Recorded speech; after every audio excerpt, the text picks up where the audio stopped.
Here we are at the bandsaw. The first step in making the screwdriver is to saw the ends off so that we have a nice flat end to be able to drill a hole in. Also there's probably some sand inclusions on the end of your bar so that if you use the drill bit on there it might dull the drill bit. Okay, so a center drill. We're going to have to actually center drill one of the ends of this bar. So what we can do is just saw the ends off, maybe a 1/4 inch of it of each end of the bar off. We're going to need at least 8 inches in order to make our screwdriver, so we have plenty here. Okay. Just a quick review on the bandsaw.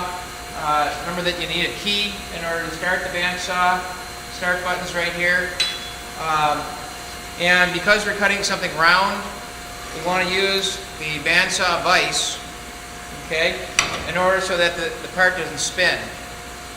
So what we're going to do is put the vise on its side, not up like this, okay, because this won't be stable. We want to put the vise on its side and grab our part. And we're going to be pushing our part through with a piece of wood in order not, when we go to the back side, so that we don't cut into our hands. Okay, the next thing we want to make sure is that the guides are down only about 1/2 inch above our workpiece. Okay, so we want to move the guide down. The way you do that is in the back of the machine here. There's a screw. Okay, undo the screw. That'll allow the guide to lower down and then reclamp it. Okay, so we're ready to saw this off. The other thing you want to remember is that you can lubricate the saw blade with some wax. So what you're going to do is turn the saw on,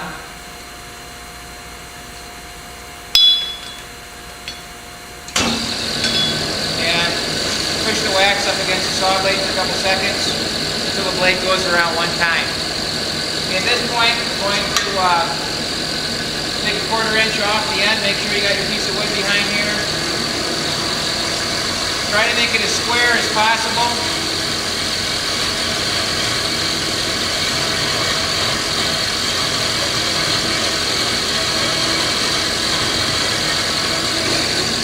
Okay. You want to ease the pressure on the saw blade as you're exiting the cut so that it doesn't quick, go through the back side and scare you and have you go into the saw blades. Okay, the other thing is, remember when you're pushing on the machine, pushing on your part, make sure you have one leg forward. Go ahead and pan down there. Make sure you have one leg forward so that, okay, come on back up, so that as you're pushing, if something happens, you have a foot to push back from. You don't want to have both legs back like this, so that if something happens, you have no way of pulling yourself back away. Okay, so that's one thing I want you to be careful of. Okay, at this point, we're just going to flip around the other side and then saw it off. And okay, don't pull your extra piece of stock out. You know, you have your end you cut off. Wait till the bandsaw blade turns off before you go and you remove that. That goes in the scrap pile, the aluminum scrap pile to be remelted. Okay, turn on the machine again.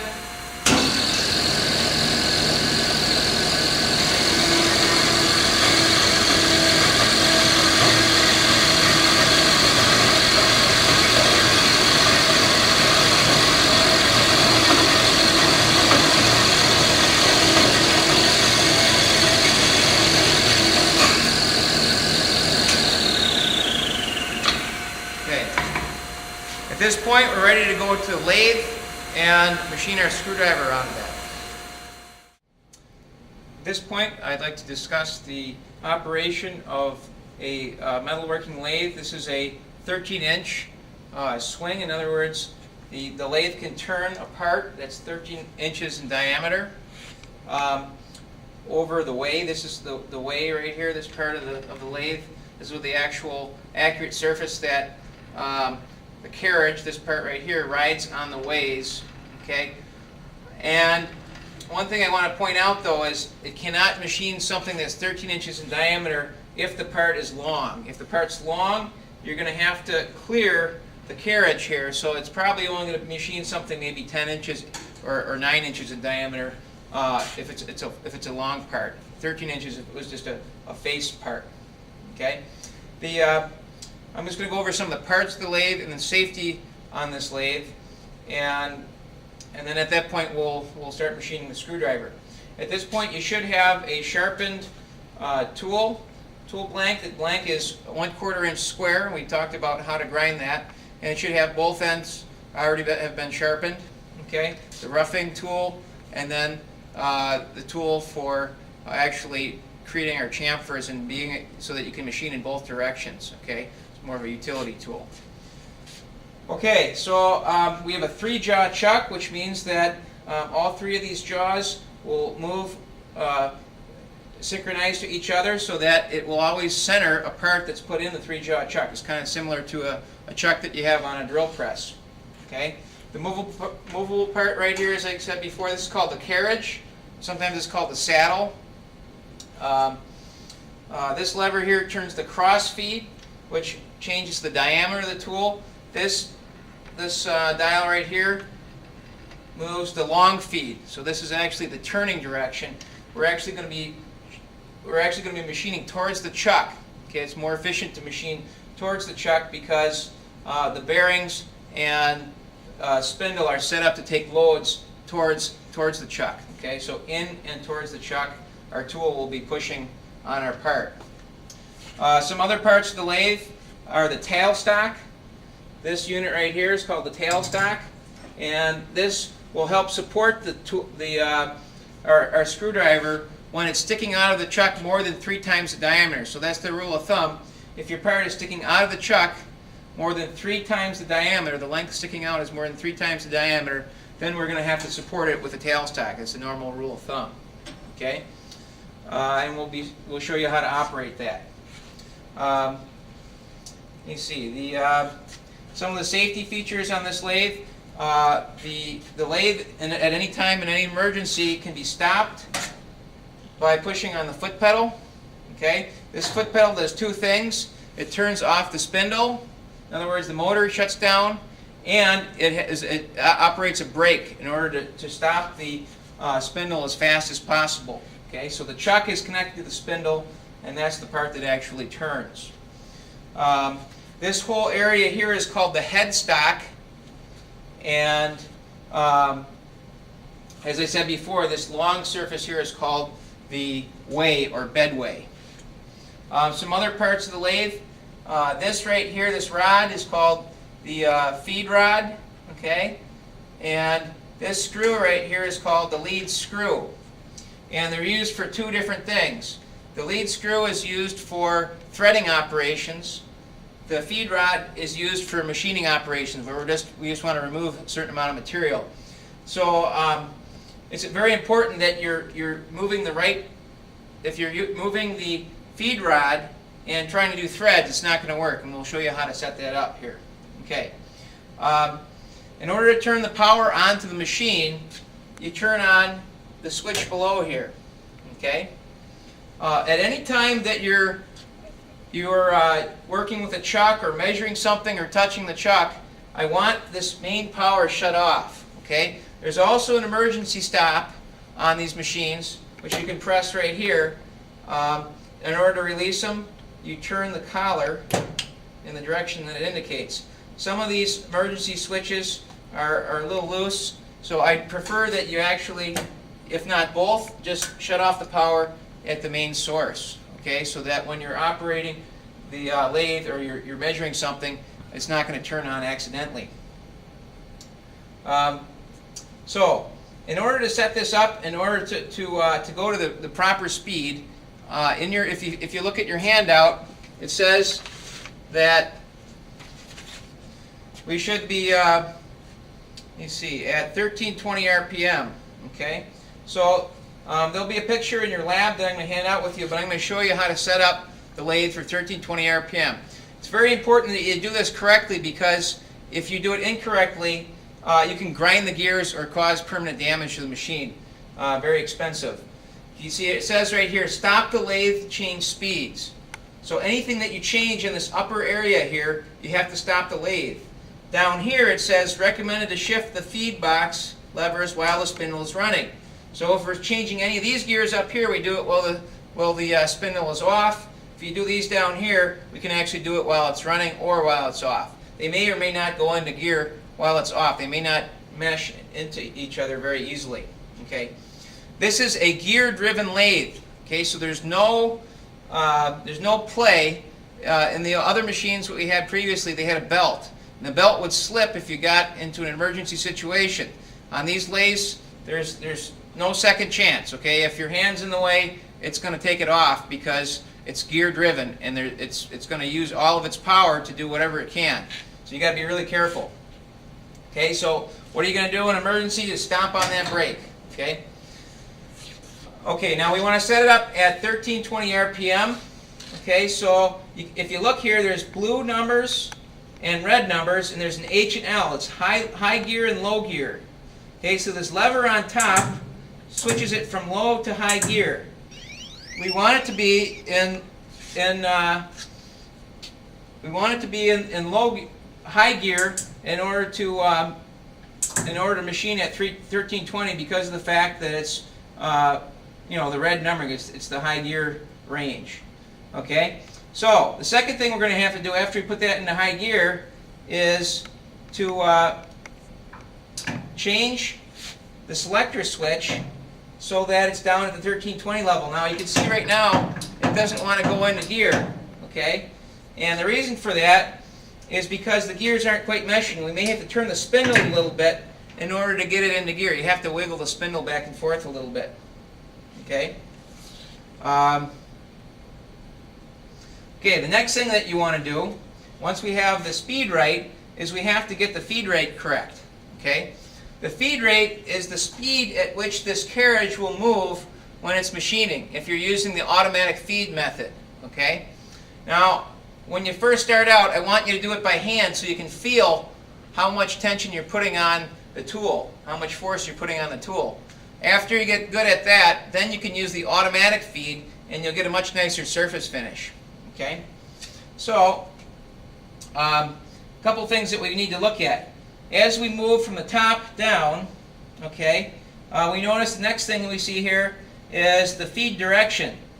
And if you look closely, it shows an arrow. Right now we're set up so the feed direction is towards the chuck. That's the way we want to be. Okay? If I would put this in the opposite direction, okay, the feed would be in that direction, and that's not the way we want to machine. So this switch right here needs to be feeding towards the chuck.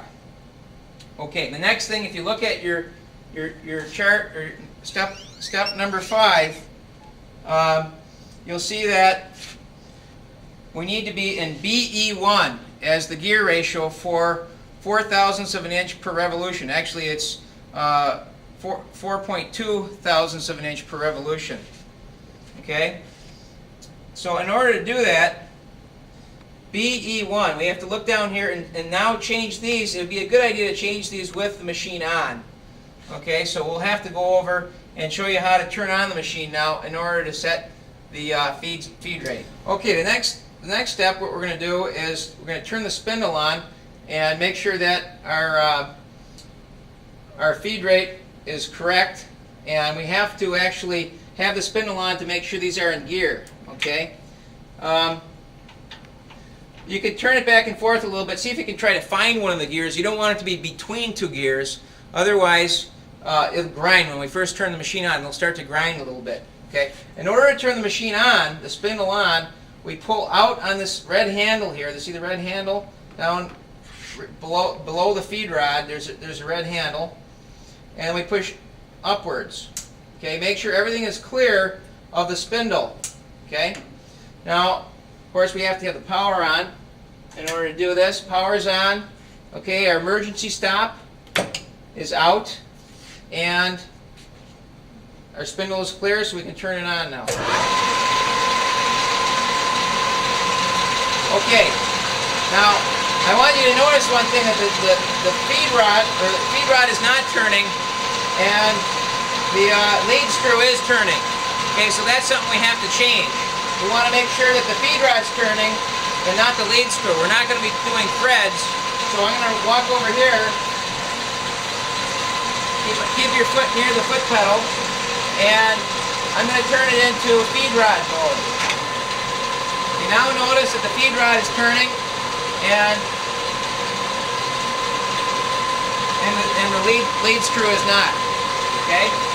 Now we need to go into gear BE1. Okay. So up here we need to be in B, which it already is. Okay. Remember, if we wanted to change this upper gear, we'd have to turn the lathe back off to change that upper gear. Okay? Then E down here. Okay, when you switch the gears, make sure you do it fairly quickly, because if you stay in between the gears, it's going to grind them. And then we want to be in the 1 position. Okay? So we're in BE1, we've got the feed screw going. Everything's set for our lab. I'll demonstrate how the foot pedal works. Right now, if we want to put the emergency brake on, okay, it not only turns off the spindle, it brakes it. Okay? Now, in order to start machining again, this might confuse you, but you have to turn the handle to the off position before you can turn it on again. Okay? So normally you would turn that off like that. If you want to slow it down a little faster, you can push the brake on. Okay? Okay, now if we're going to start goofing around with the chuck, we want to make sure the power's off. Okay? And at this point, we're pretty much ready to start setting up the machining operations. Okay? So we're going to put our part in there. We're going to use a chuck key. Looks like this. Okay? The chuck key will go, remember I got my power off at this point, so now I can touch the spindle. Okay? Chuck key goes into the square hole on the chuck. Do not adjust the square hole on the spindle. If you loosen these up, the chuck will come flying off and injure you or someone else. Okay, most likely you. So what you want to do is put the square part of the chuck key and open the jaws wide enough to fit your part in there. Okay, here is our screwdriver blank. Now in your handout it says you want to place it in the 3-jaw chuck with about 3 to 4 inches sticking out in front of the chuck. It's a little more than 1 inch in diameter. Okay, so if you're about 3 inches sticking out, you should be okay to machine about 2 inches down on this without supporting it with the tailstock. We can just machine it on the outside without supporting it on the end. Okay, so what I'm going to do, get my carriage out of the way.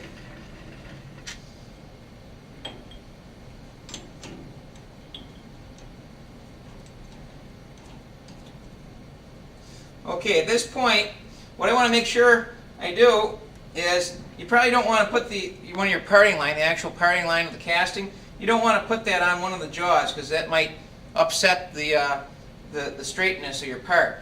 Remember that if it can't be in there very crooked, otherwise you're not going to have enough material when you go to machine your screwdriver. You have to have an inch diameter at the end. If you don't have enough material, you won't have an inch diameter screwdriver and you'll have less points then.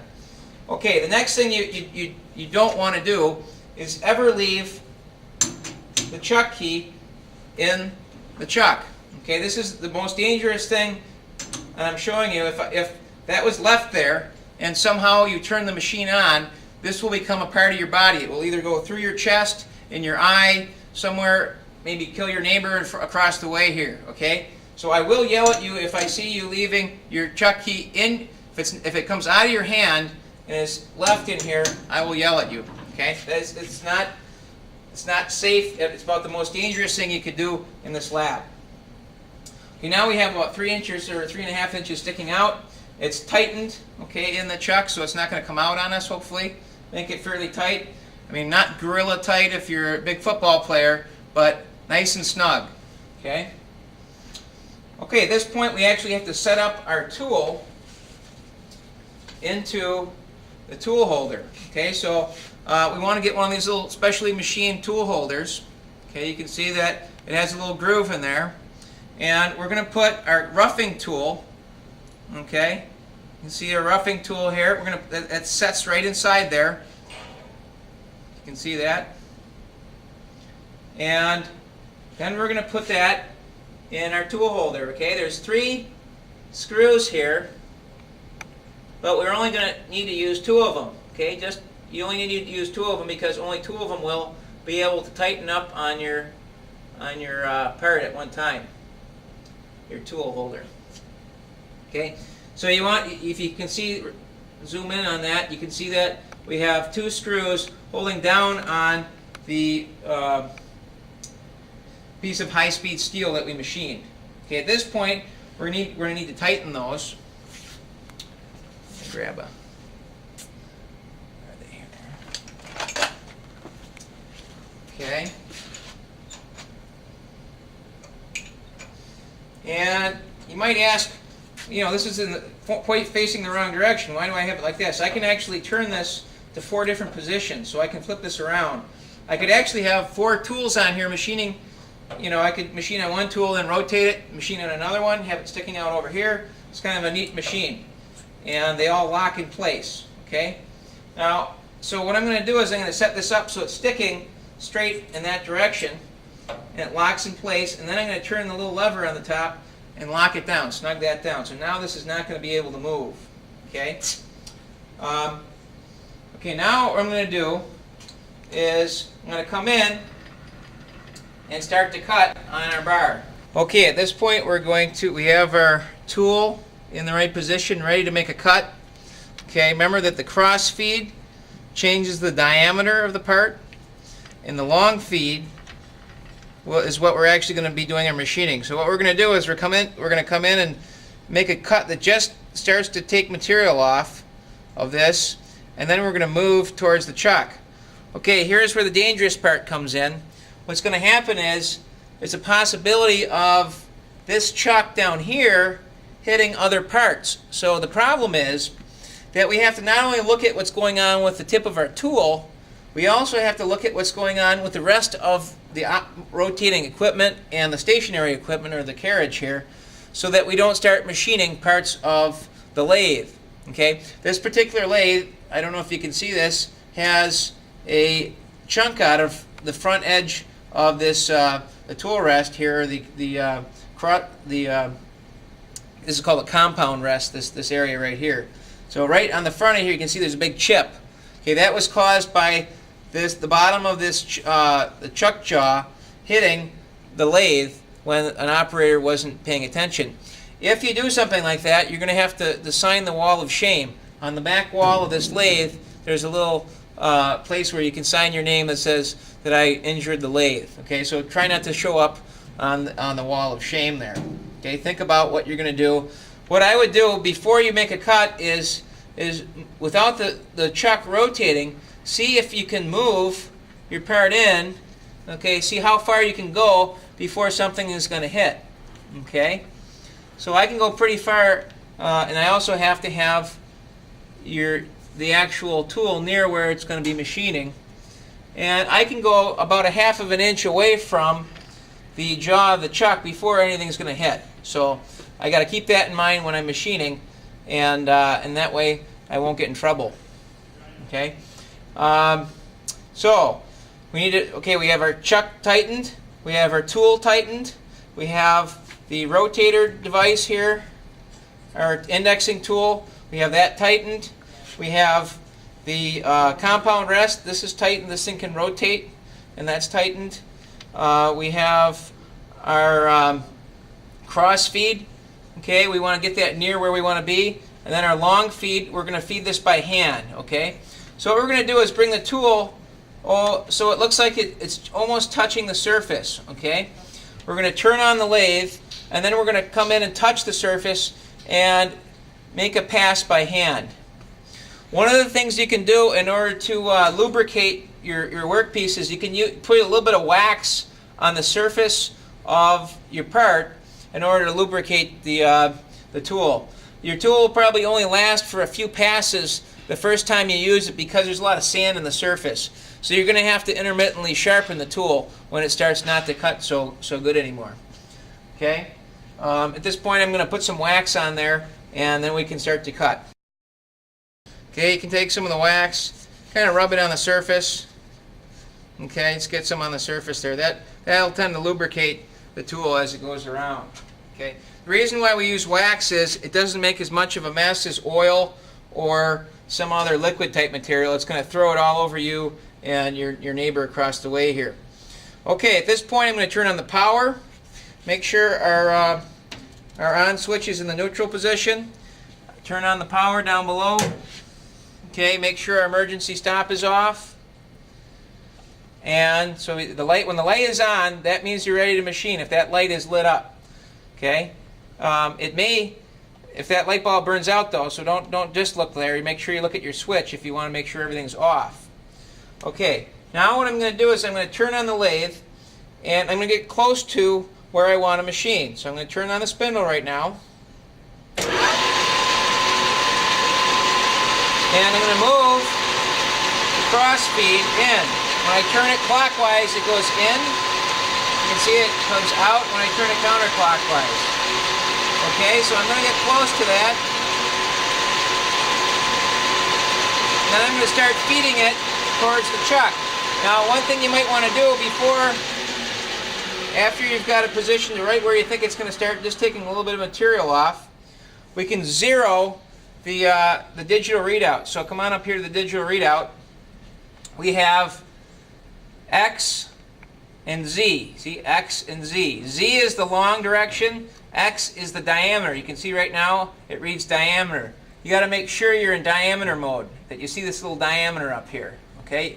In order to change it, you'd hit this radius diameter button. It's going to change it between radius and diameter. You want to be in diameter because that's what you're measuring with the dial calipers.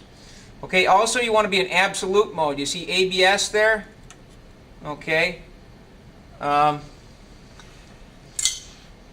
ABS means absolute mode. INCR means incremental mode. So you want to be in the absolute mode when you're machining. Okay, so what you're going to do is you're going to hit the 0 button for the X. Okay, and then I'm just going to put in 0 and enter. And that zeroed that dimension. And what you're going to do right now is you're just going to say, okay, well, when I start cutting, how much am I going to cut per pass? Probably around 40 thousandths or so would be a good amount of material to take off per pass. So 40 thousandths would be 0.0400. Now there's an extra digit out here, so don't get confused by that. Okay, we want 40 thousandths, 0.040, and you can keep on zeroing it if you want, or you can add 40 each time. Now in the Z direction it really doesn't matter, but if you wanted to zero that as well, you could just hit 0 and type in 0, and then you can zero that too. We're right at the end right now. Okay, so come on back down here. And you can see that we're right near the end of it. That's where we wanted to zero our part. And any number that goes to the left will be a negative number. Okay? And then in the diameter mode, now watch what happens. If I start cranking this out, the number got larger. Okay? If I crank it in, past where I was, which I can do a little bit, we're starting to get a negative number. Okay? That's just telling you right now we're 8 thousandths lower than we were before. Okay? Let's try to make a cut right here and see what happens. Okay, so zoom in on here, and we're going to turn the spindle on. And then we're going to feed the long feed by hand. Okay? Remember, keep your foot near the brake so that you can stop really quick. Okay, I'm going to start feeding it forward. It's taking material off. There's chips coming off. It's cutting nicely. If it makes kind of a rubbing noise or a bumping noise, that means your tool is dull, you didn't sharpen it right. Okay, so make sure I look at your tool before you go and you try to machine something, because it might not be correct. Okay, it looks pretty good. Our part is pretty round, so we're machining a full surface all the way around. I'm going to do this until I've got about 2 inches, and I can look at my digital readout and I can see where it's 2 inches. 1.25, negative 1.5,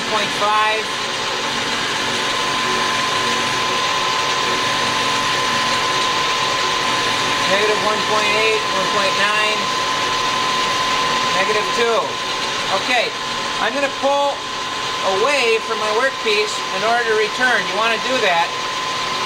You pull your X diameter out, and then you can bring it back so that your tool doesn't drag on the surface as you're coming back. Okay, that's bad for the tool if you do that. Now I'm going to turn off the power so I can touch this and turn the chuck around.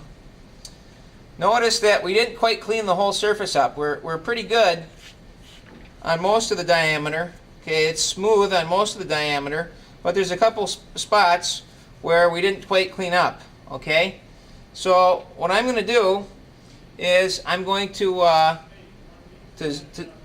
come back to where I was. I was at what, -8 thousandths, and then I'm going to go another 40 thousandths. Okay, so -48 thousandths. Make sure you're not going to hit your workpiece when you're doing this. Okay, something like that.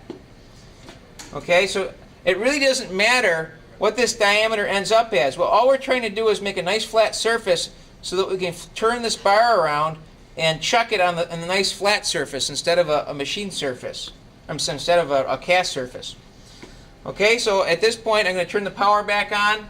I'm set up for the next cut. If you wanted, you could put a little bit more wax on it.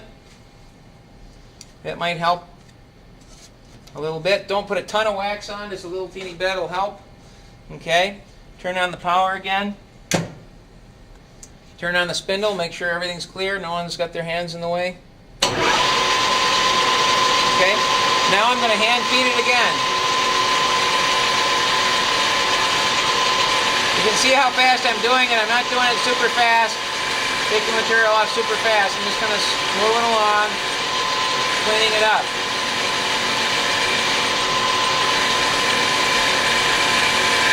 Okay, our tool's starting to get dull already. I can just tell by how it sounds. So after we make this cut, we're going to go sharpen it again before we do the other side. Watch out for chips coming out at you, they're hot.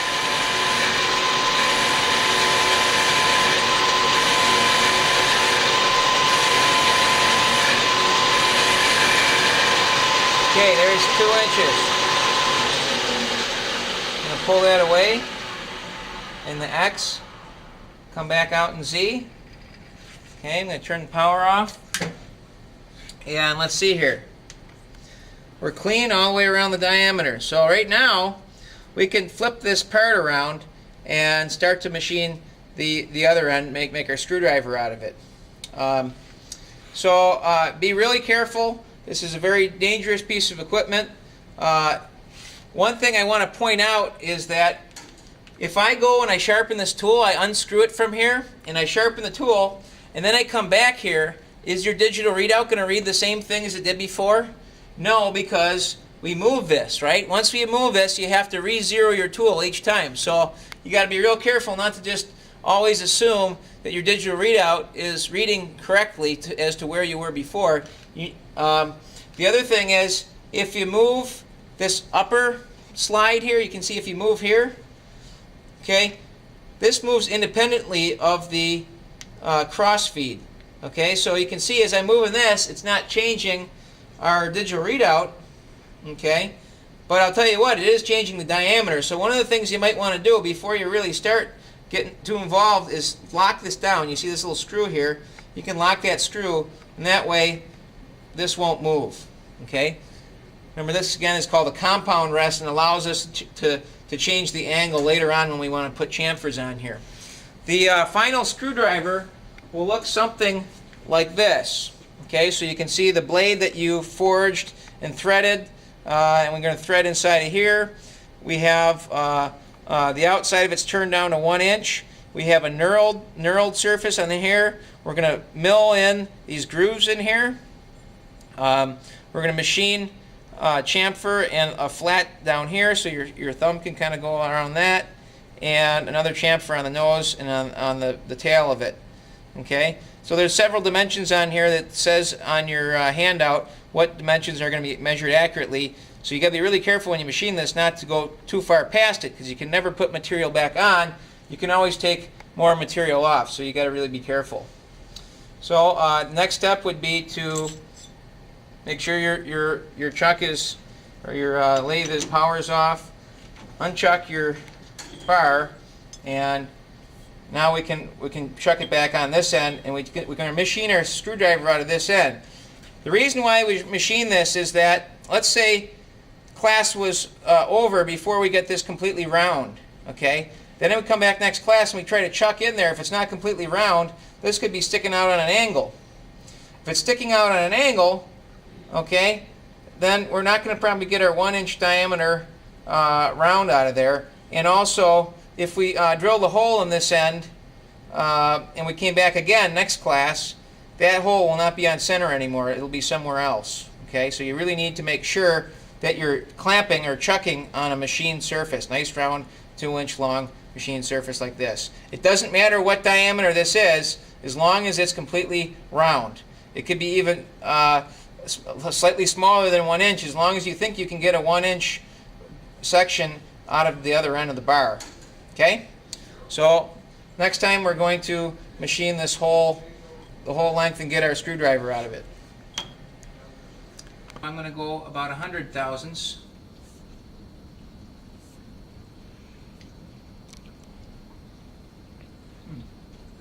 I just have to re-zero that again. Nope, that's right. Let's see here. Okay. And then what I'm going to do is I'm going to pull the automatic feed lever, which is this knob down here. I'm going to pull that out when the machine is on, and it's going to feed toward the chuck. What you're going to do is you're going to watch when that Z hits to be 4.6. And then we want to push it back in.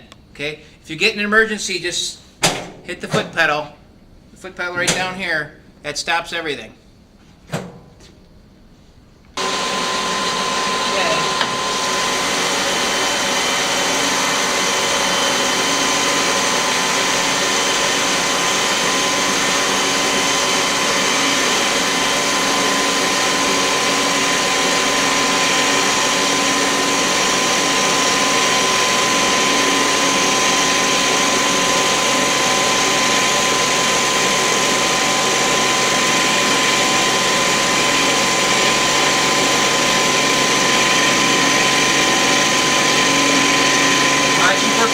And also watching for interference between the chuck and anything else.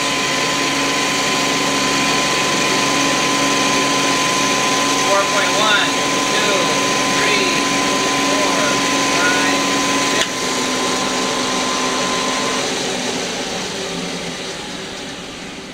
6. Okay, you can see that it's really important that you time that correctly. Otherwise, another couple seconds and we're going to hit the chuck. Okay, you can turn it off. At this point, what you're going to do is you're going to back up the cross feed and bring it back down. Okay, your tool right now is probably dull already because we were cutting sand and all types of other things at the surface. You might want to actually go and touch up your tool at this point. If you hear a loud noise and you see a lot of heat being generated and you hear the machine kind of grinding, stop and sharpen your tool. That's the problem, is your tool has become dull. Okay, or maybe you didn't sharpen it correctly in the first place. So let's quick touch up our tool here. Okay, at this point I have the cross slide set up so that it's got the right diameter on it. What you're going to want to do is have one of the graduate students come over and help you with that. You're going to make a small cut, and we're going to then zero your digital readout. Okay, and it's set for 1.2 inches in the diameter. If I go down to 1 inch, I know where I am. But you do have to measure it from time to time with a micrometer. You want to make sure that you put a micrometer on here and you measure the actual diameter. Okay, so at this point, I'm going to machine it all the way down. One of the things that you got to be really careful of, though, is don't bump the cross feed right here. You see this actual dial here on the cross feed? You only want to touch the one below here. If you touch this one, it'll screw up your reading here because you're moving this independently of the actual electronic measurement device. Okay, so don't touch the cross feed on the upper one. If you do bump it, let me know, and we'll have to re-zero your tool here. Otherwise, it's other thing is if you take your tool out for grinding and you bring it back, okay, it's still not zeroed. Okay, because you moved it, you have no idea where that is now, and Don't blindly trust a digital readout just because it's a nice digital number. It doesn't always tell you what the exact dimension is. It's just telling you what it thinks it is, and you might be at fault. So I'm going to machine this down to 1 inch right now.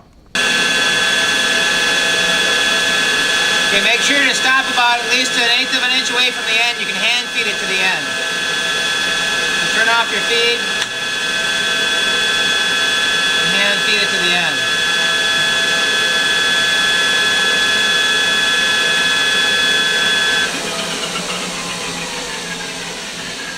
Okay, right now we should be exactly 1 inch in diameter. I'll check it here.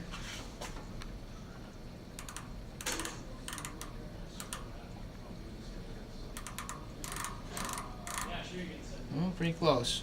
Okay, within tolerance. Okay, what we're going to do now is we need to face the end of the screwdriver. Right now it's still pretty rough, whatever you sawed the end off. What we're going to need to do is actually face the end of it. Okay, so we're going to take and take the tailstock out. And we're going to take the part out of the chuck and reclamp it with only an inch of it sticking out of the chuck. And the reason for that is if we tried to face it right now, we would push sideways on this and it would chatter, it would bounce around a lot. So what we're going to do is we're going to clean the end up by taking this part, actually putting it all the way inside of here, chucking on the machine surface the 1 inch that we just created, and now we're going to come in here and we're going to clean this up. Okay, how do you do that? You're going to need to take your tool and turn it so it's facing in towards your part. So let's see if we can do that. Sometimes you got to actually move the position that the tool's in. So we're going to rotate it like that. If it doesn't go far enough, we'll have to put the tool on this side. I think we might have a problem here. We'll see. Oh, I'll actually machine it. Okay. If it doesn't reach on your particular lathe, then you'll have to put it on the other side. Okay, now we put our tool on the opposite side so you can see it a little better. And we're going to come in here. This is a roughing tool. We're going to cut from the inside of this hole to the outside. Okay, remember, look around, make sure that nothing else is going to hit the chuck area. Okay. Turn on your power and undo your emergency stop.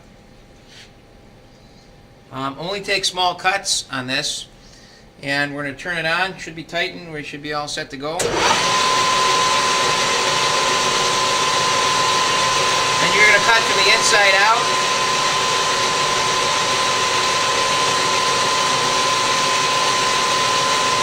Move slowly.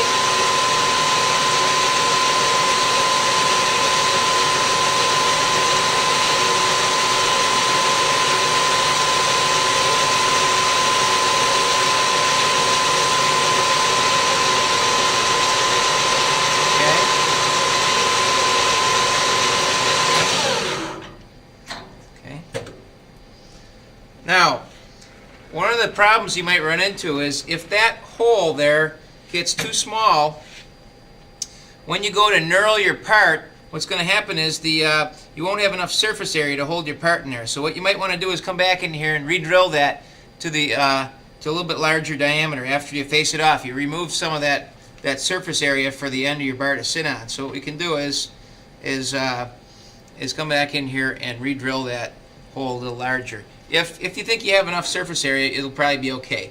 I think I'm gonna come in and just touch it so I remove any burrs that are on there. Okay, we're gonna put in the chuck again, lock that in place, extend the quill out a little bit, and get it close. Lock the base down with the handle here, and then we're gonna turn it on and just come in here and touch that hole up.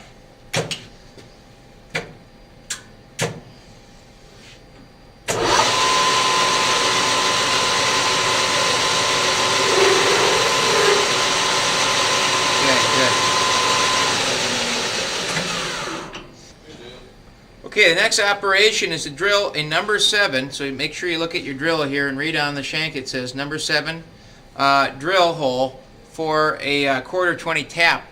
that we're going to put in there. It says on your sheet that we want to go at least 1.5 inches into our part, and the way we can tell that is actually on the quill here. There's actually inch markings, so we can actually figure out how far we're going into our part.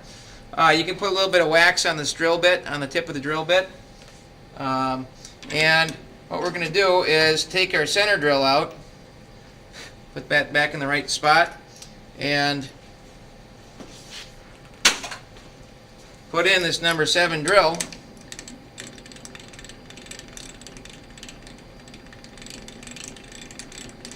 And tighten it down. Now, one of the things you got to know about drill bits, don't tighten them way up inside there like that.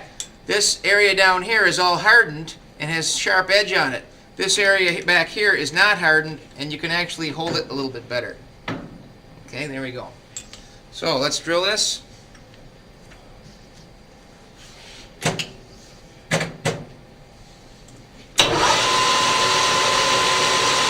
we're zeroed at 2 inches. You gotta clear your chips out once in a while.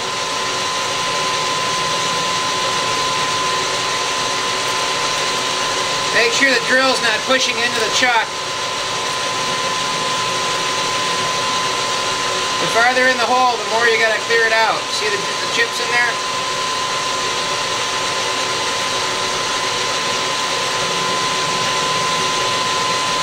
Okay, there we go. Okay, now we're ready to measure. We're ready to put the measurements on the screwdriver.